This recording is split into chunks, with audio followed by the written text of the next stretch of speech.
Hello, you guys. My Juice Box crew, how are you doing?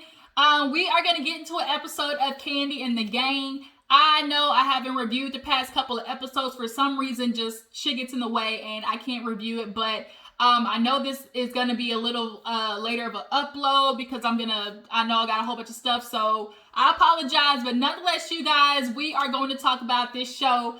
Honestly, Kandi and the Gang is a good little kiki. Like, we were definitely expecting, as a lot of people say, like, Kandi's not that entertaining. A lot of this, I guess you could say, like, spin-off shows, people want to say on Bravo.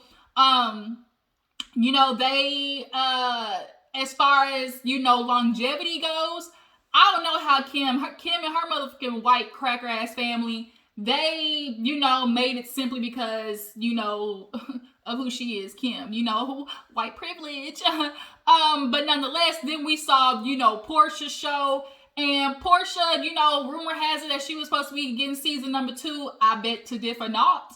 What Kandi possesses that Portia doesn't have is an ensemble cast. Yes, we may view Kandi as boring, but we still got, we got Mama Joyce, we got Bertha, Nora, she has her restaurant. Like, what Kandi has is ensemble, and what Portia has is just pure debauchery within herself and her baby daddy and all that type of drama. But I do feel like Kandi and the Gang, could get a couple of seasons. Like, I think so. They said the ratings are going up, so I can definitely believe that. But yeah, what do you guys think? Do you feel like Kandi and the Gang could definitely make it? At least I feel like it could get a good, 2-3 seasons. I feel like. I don't know if it'll get to like Vanderpump Rules. I mean, if they keep up the drama like this, maybe. Because Vanderpump Rules, I feel like that's an underrated, Bravo show. Like, these little, like the little other shows on Bravo, like, Vanderpump Rules, Summer House, Southern Charm. I watch those shows. I find them quite entertaining. Watching the white people go at it is just, a guilty pleasure of mine. So yeah, but Kandi and the Gang, I definitely here for it. Brian and Torin stand out. Brian and Torin definitely are the standouts for sure.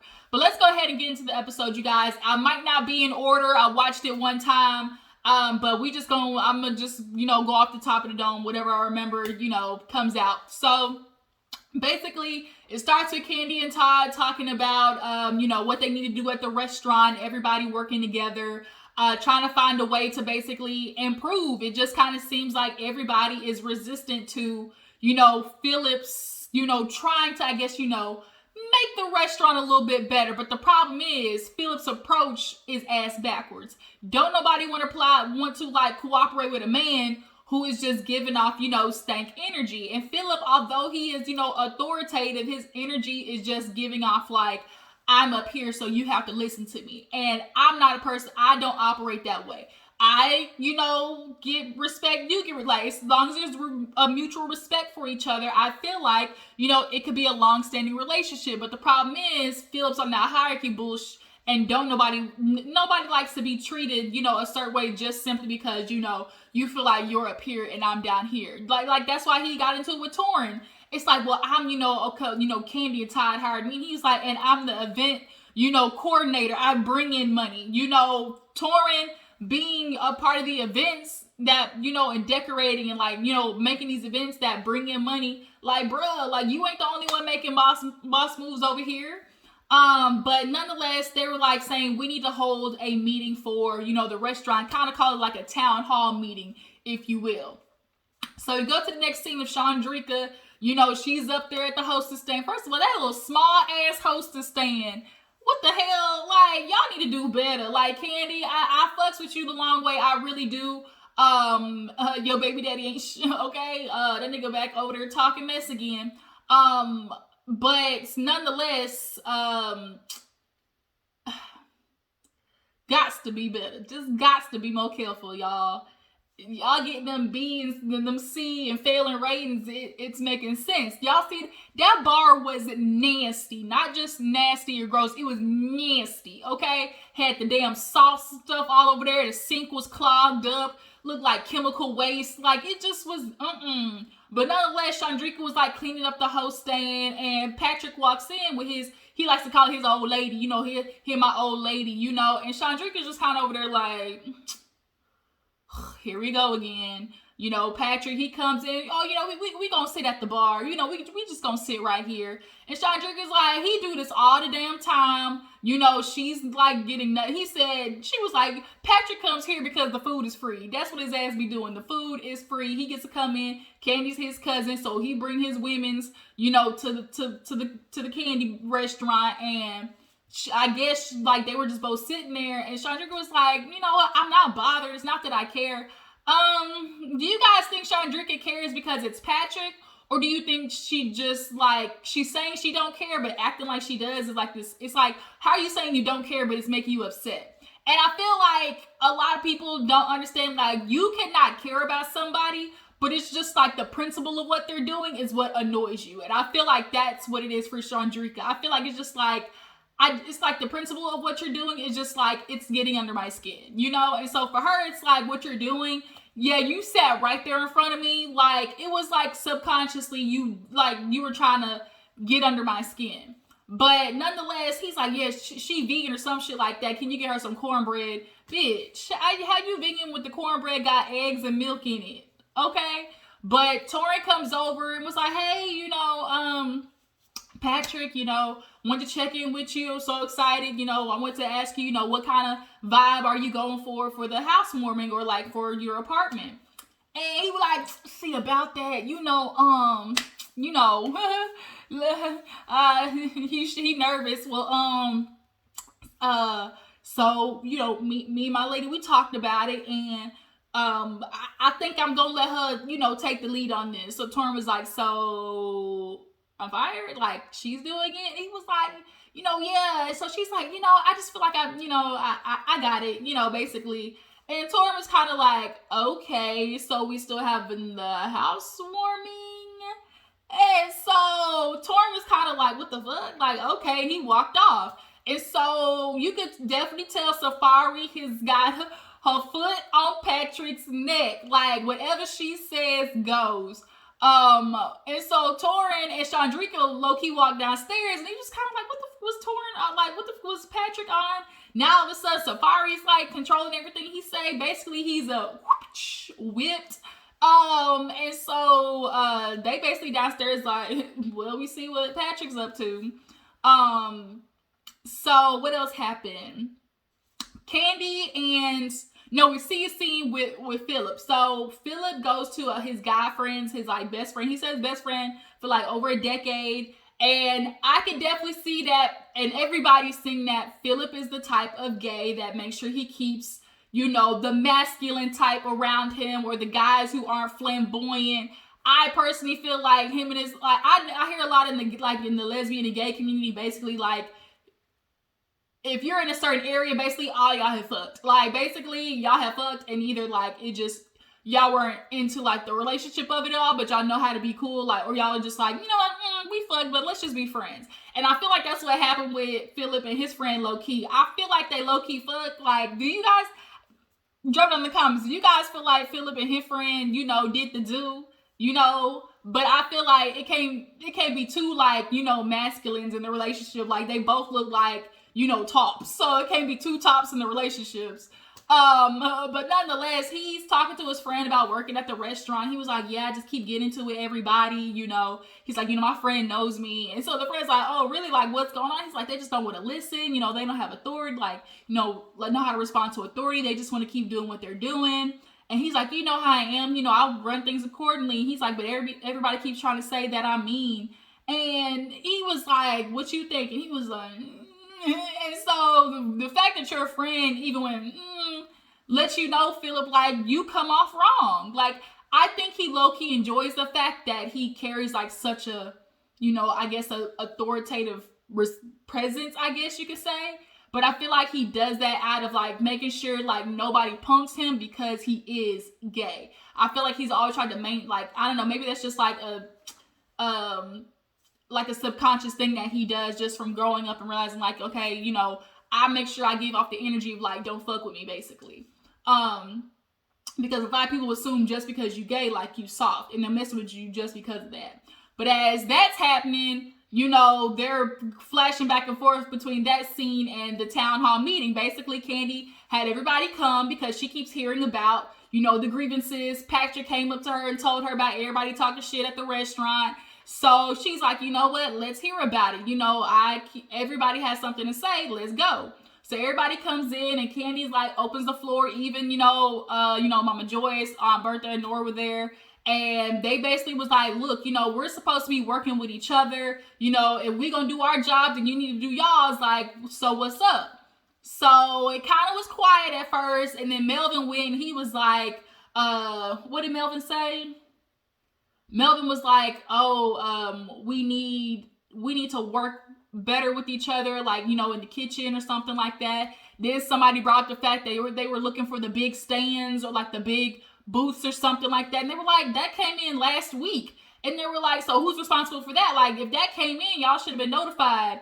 And Brandon over there looking dumbfounded. He was like, I guess that was me. Nobody notified me that they came in. Brandon does nothing but sit on his ass all motherfucking day. You sit on your ass at the bar, you drinking and eating, and then you walk around like you literally said, like, I'm the overseer. No, the manager is somebody who takes initiative and seeing that something needs to get done, and you do it. You see where things are lacking, and you do it. As in, okay, you see trash on the floor, pick it up. You saw the bar was nasty, wipe that shit off. Like, Brandon is just there for what reason? So that is just another example, like how Brandon is slacking on his job.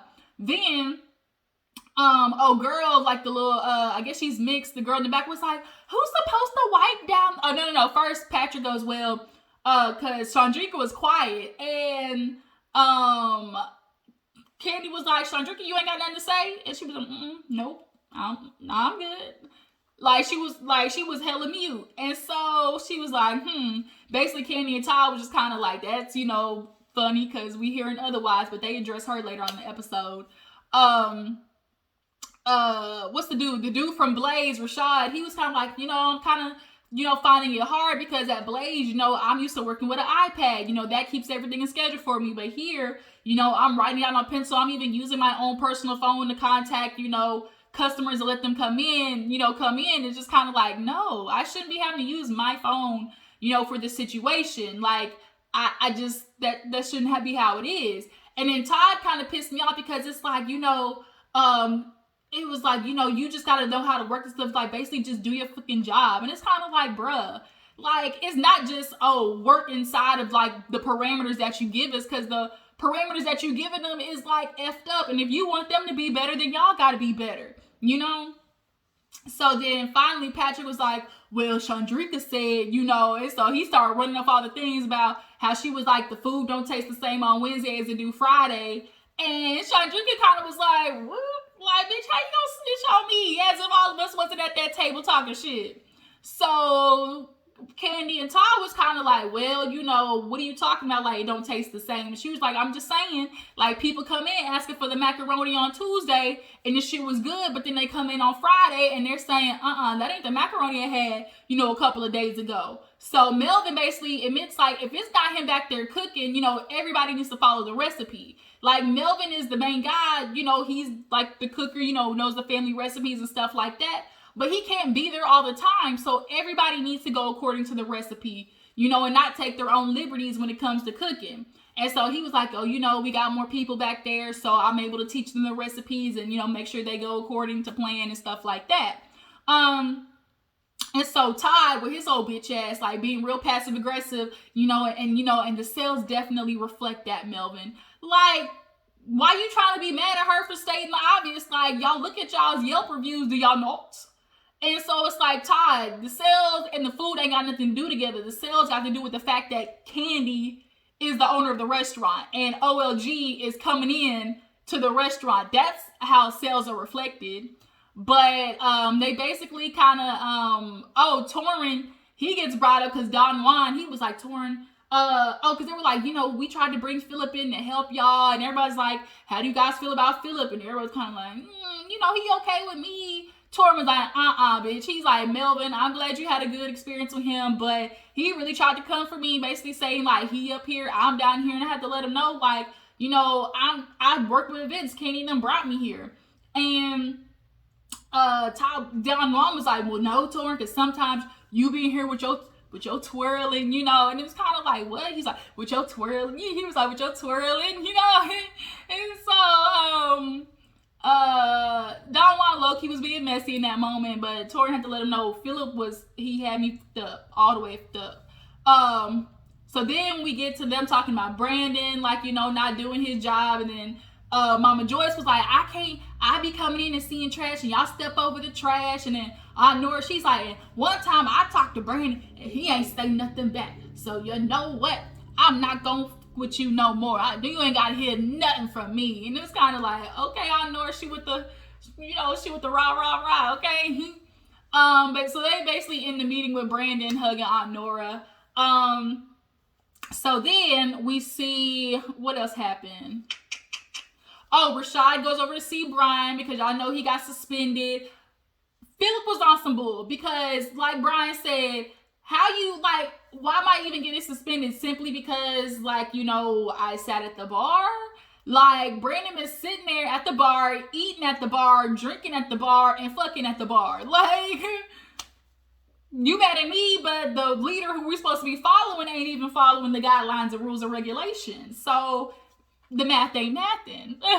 So basically Brian was like, you know what, maybe it was a blessing in disguise because I was able to put more effort into my soulful egg rolls, and you know, it's doing really good. And so Rashad, he came over there testing. I just love Brian. I just love his energy. He's hella funny naturally, like it's not forced. But you know, him and Rashad basically were just talking about the restaurant and how things could be better. And Rashad's kind of like, look, I ain't saying that they, you know, not intelligent, but they lack intelligence for sure, you know.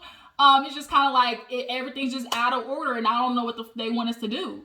So then we see this scene with Torin going over to Patrick to kind of let him know, like, my feelings is kind of hurt. Like, I feel some type of way because, you know, I walk up to you and it's like, I don't know your lady like that. So I kind of feel like it was a little embarrassing, you know, to just like do that in front of her. Like, I don't know her.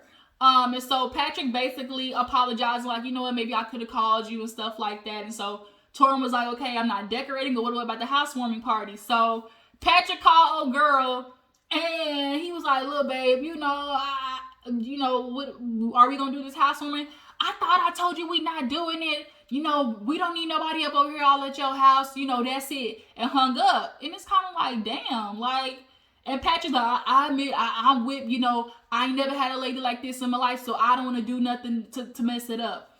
I feel like Patrick is infatuated with the idea that she's a little bit older than him because he's constantly emphasizing how she's a cougar. You know, he's infatuated with the idea. Two, Patrick is a man-child. He's a man-child. He, like, the way he talks, the way he just sounds dumb. Like, he just talks like he's dumb. Like, he just sounds like, like doofus. Like, I don't know how to explain it, but when he talks, it just sounds like doofus. That's all I can explain. But, you know, he don't cook. Like, he's like, Melvin do the cooking and then Safari do the cooking. So you can tell he finds ways for other people to do the work. He sees her as somebody who's accomplished, got her own business. And y'all like to say women be trapping niggas, but it definitely can go the other way too. When dudes be seeing a female be on her shit and she, like, you know, on her grown woman stuff, they'll try to do everything to keep her around, even do her dirty, but still try to keep her, you know, there because they don't want no other nigga having her. And Patrick, although he may, you know, not be in his player ways, he definitely sees Safari as a lady who can basically baby him. Like, he likes the fact that she takes control of things and she's, you know, handling things. Like, he likes, men don't like to admit that they like being baby. Like, it's definitely a mommy issue stuff. So he goes back to the apartment or whatever, and she's there, and he was like, babe, you know, can we at least talk about the party? And so they write down a thing, and so Safari, like, basically in her confessional, like, I don't think we should do the housewarming because I don't want nobody knowing where he lived. And so really what she's trying to say is Shawndreca don't need to know where he lived. Boo. She kind of already does because they were already fucking around before you got in the picture. So she knows where he lives. Like, I think he's been staying there for a while, right? Like, him and Shawndreca been messing around when he was at that apartment. So I just kind of feel like it's, just say you don't want Shawndreca around, but the bitch has moved on and got, engaged. So, but they started doing the list, and she starts saying like, yes, yes, yes, and gets to Torin and was like, no. And he was like, Torin, she was like, I feel like he don't like me because, me basically taking over, doing the apartment. It's like, well, whose fault is that? Like, you could have introduced yourself to Torin, could have just could have talked to him, you didn't really welcome yourself. And then she was like, Shawndreca ain't coming. Like, she was literally waiting for that nigga to say Shawndreca so she could be like, cut the cameras. Dead ass. So he was like, well, we got the party with Brandon, so how about when we go there, get a feel of everybody, because you a big energy person, when we get to Brandon party, let me know if it's a no or a go. So Brandon's doing this birthday party. I know him and Dominique is basically, fucking, if you ask me. They kissing in the damn closet by the bar. But she told him she might not be able to go because of dance class and whatnot. But he has been letting the family know about Dominique, okay? He has been, I guess, really feeling her to the point where he talking to her about the family, and Dominique don't even know. But everybody, showing up, and so I guess she pulls a surprise. She's like, sometimes, you just gotta surprise him, So everybody's there. You see, he looked just like his mama to me. But everybody's like showed up there first. What's his name? Patrick with Safari. And then Brandon's talking, and he was like, oh my gosh, she here. And she walks in with some flowers and stuff. And even the mama was like, oh my God, like, she's so pretty. And I think too, also, the mama appreciated that she wasn't like no light-skinned bad bitch type. Like, you can tell that mama, like, she immediately does not, like, I don't know, I just got the energy, like, she just liked the fact that it wasn't just some, light-skinned, persuasion baddie that we be seeing on Instagram. She was like, oh my God, she's beautiful. And so Brandon, he was just dumb. He was just like, with his mouth out. So she's like, oh, I'm gonna go sit over there. But all he wanted to do was introduce her to the family. Like, he calls everybody in there, and he's like, I want you to introduce you to my mom. And she was like, what? She's like, what are you gonna say though? Like, what are you gonna say? Like, that's my question. Like, but all he wanted was, but he's like, so he takes her over there, and he's like, Mama, like, dude, so I've been talking to you about. So she's like, wait a minute, you been talking to, like, and they were like, yeah, girl. So she started joking and was like, okay. And the dad was like, what's it gonna be like when your last name is Black or something like that? And she was like, Dominique Black, She was like, oh my God, I just can't believe I said that out loud. So the family definitely is vibing with her, but I think, like, Patrick, you don't do too much because you're gonna scare her off. Like, I feel like you running this race, bitch, and you don't even know if there's a finish line, basically. So as that's happening, Torin is over there, and it's awkward because he's sitting there with Patrick and Safari. And Patrick's kind of like, well, Torin, talk to my old lady. So basically, Torin talked to her and was like, look, I didn't even know if you liked me. Like, I just kind of felt like it was weird. It's not that I had an issue with you. I just kind of felt like Patrick, that's my homie, my friend. Like, he just could have talked to me. And he was like, I'm not going to lie. You didn't necessarily welcome yourself, to me. Like, the energy was just kind of was like, standoffish. So she's like, I didn't mean to be like that, whatever. Like, that's not what I was trying to do or whatever. And so, they basically just kind of like, kudos to whatever, kumbaya and just, made up. But,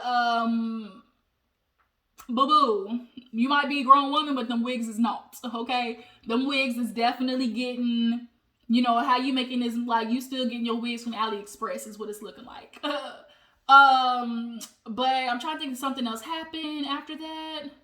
Oh, yes, so, basically the night went well. Brandon is obsessed with Dominique, but we gotta fix the issue of Shawndreca. So Kandi and Todd get to the restaurant and was like, we gotta talk to Shawndreca. Todd has been ready to file her ass. Todd basically is like, let's clean shop, get rid of all these bitches and start new. But Kandi, she's stuck on this damn loyalty shit. But they call Shawndreca outside and they basically let her know, ma'am, you got something to say? Because, you know, we've been hearing around that, you know, you've had a lot to say in regards to Kandi and Todd don't give a fuck. Like, you know, you feel like we not paying enough. And so she pulled the whole Portia. What? Who said that? You know? And so she was like, like, she's like, no, we were all at the table saying stuff. So I would just like to know who told y'all. And they were like, girl, we got cameras everywhere. And they do, like, they heard her talking shit, basically. And the thing is, Kandi and Todd, especially Todd, I just feel like they are not willing to invest because they just feel like people are going to accept it anyway because we are Kandi and Todd. This is Kandi's restaurant. Y'all get off, like, y'all make y'all's money on it being Kandi, not the fact that it's actual good restaurant. But the episode basically ends with Shawndreca basically being on a mission of who the fuck snitching, because we all, you know, if I'm going down, bitch, we all going down. So that was Kandi and Todd. Y'all tell me how y'all feel about the seasons, or like, you know, so far, and who's y'all's favorite. And do you guys feel like Philip is low-key hater of the feminine gaze? You know, because I'm definitely getting that vibe. But I appreciate y'all for tuning in. We'll be back later to talk about the slap of the century at the Oscars. All right? See y'all later. Bye.